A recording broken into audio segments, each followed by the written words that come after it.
বিধানসভায় public account কমিটির chairman Kanhaiyalal Agarwal.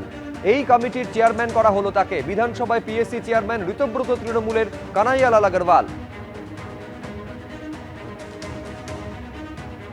বিরোধীরা সব মিলিয়ে 10টা স্ট্যান্ডিং কমিটির চেয়ারম্যান পেয়েছেন এবং পাবলিক অ্যাকাউন্টস কমিটির ক্ষেত্রে কানাইয়ালাল আগরওয়াল চেয়ারম্যান হয়েছেন। এবং বিরোধীদের এখানে কানাইয়ালাল আগরওয়াল ছাড়াও শ্রী ফিরাদ হাকিম, শ্রী বিপ্লব মিত্র, শ্রী মোহাম্মদ গুলাম রব্বানী, শ্রী সমর মুখার্জি এবং শ্রী অশোক কুমার দেব, তারাও পাবলিক অ্যাকাউন্টস কমিটির সদস্য।